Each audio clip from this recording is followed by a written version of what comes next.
Greetings and salutations. Welcome to another episode of 365 Days of Gaming. I appreciate you taking out time to check out this video. Like, comment, share, and subscribe. Greatly appreciate it. Thank you in advance. Let's get right into it. So today we're going to be talking about a game that has more or less haunted my childhood for being one of the hardest games that I've ever played for multiple reasons, but mostly because it just be cooking me and there's not much I can do about it. But I still feel like it belongs on this list, so today we're going to talk about it. That is none other than Ghosts N Goblins. Now I'm showing you the NES version because that's the one that I grew up playing. This is the one that tortured me.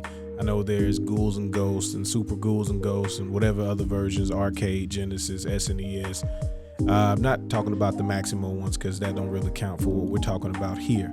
But I'm going to show you as many times as I can of myself getting cooked by a game that has repeatedly done such. But it's also a fun game. Just to give you a little backstory, you play Arthur. He is like, literally the knight in shining armor. And then they take his girl. They was out on a nice stroll. I don't know why he's in full armor going out on just a regular stroll or a picnic or whatever they were doing, but he is, and they was. So they take his lady. It's like the Demon King, Demon Lord. And this game also represents like a transition. So this is like the end of the games where you're trying to get the high scores and more about the games where you're trying to complete the game, right? So there was like a transition in the NES era where they were going away from the arcade style of things where it was all about getting the highest score. Everything was kind of repetitive and it was just basically about how many points can you get while playing. And this, even though it still has a score, which a lot of NES games do, it was more of an afterthought than what you were really there for. You were really trying to, get from the start of the game, which, it shows you the whole big map. You're trying to get to the end of it. And good luck, because the only time I've ever done that is with the aid of, certain technological advances like the save states and whatnot. And I feel no way about it because this game is ridiculously hard. It's like Castlevania, except for they don't give you any of the tools. There's no way to really make yourself better.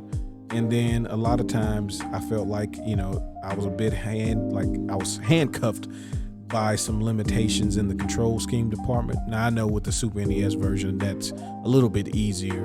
And I do enjoy that version, and I'll probably play that whenever I decide to play the game, in this series again. But this is not what I grew up on. I grew up on the NES version where you literally just start walking and you fall off the stage and they're like, yep, try again. But it does have a continue system, which was another thing that was really cool. It wasn't quite a save point, so if you cut the game off, you got to start from the beginning. But it was pretty cool to where if you died and it's time to pass the controller, that the person can start from where you left off, which is a big bonus compared to a lot of the other games in the NES catalog where it's like, they didn't let you save, and that was pretty much it. But from what you can see, I'm clearly not able to get too far in the game, and I'm not gonna lie to you, it was hurting my feelings a little bit, but I understood I was out of practice and generally just didn't have the patience to deep dive into it like I used to. It's only so much I can take of getting cooked by an old video game at this point. So I couldn't really, just keep getting cooked over and over and over again, even though that's pretty much what is happening, and that you're seeing. But I did want to try to get, I want to put some work in, right? So I got through the first couple of areas, got a chance to show you a little variety of the enemies, also show you how bad I am.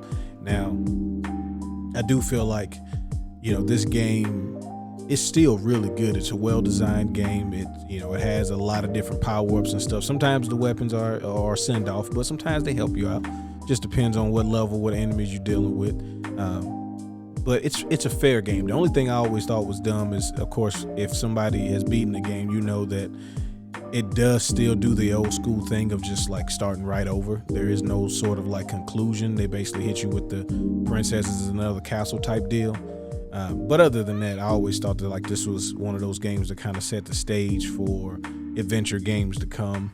And Arthur has had his due in many other versions, like being in Marvel vs. Capcom 3 and stuff like that. But as a kid, we always thought it was hilarious that when you get hit the first time, you lose your armor, and my man's running around in his undies. So it's like you got my boy naked out here, like literally you naked out here. So I always thought that was kind of like a very like funny artistic choice, because they could have just, you know, changed the armor color, which, you know, you can get like the gold armor, then it goes into the silver. But the fact is, there's no like rusted version. There's just, you know, now you're naked, and then now you're a skeleton, which you are going to see that skeleton multiple times if you even if you play this game. Like, this is one of those games where I never met somebody who was quote unquote good at it, but it was like, yeah, I done got, you know, to stage 3 or stage 5 or something like that, but never like, oh yeah, I'm good at Ghosts N Goblins. It's more like, yeah, I sweated it out and I kept playing until I eventually got to that part of the game. That's about it, because it's just a, you know, it's a tough game. But I'm sure some of you have played it, and I'd like to hear your stories on it. How did you feel when you finally got to the end, if you did, or what particular enemy did you always find troubling, and what weapon did you feel like was useless? All of those things I'd like to hear from you. And as always, appreciate you checking out the video. Y'all have fun. Y'all be safe. Peace.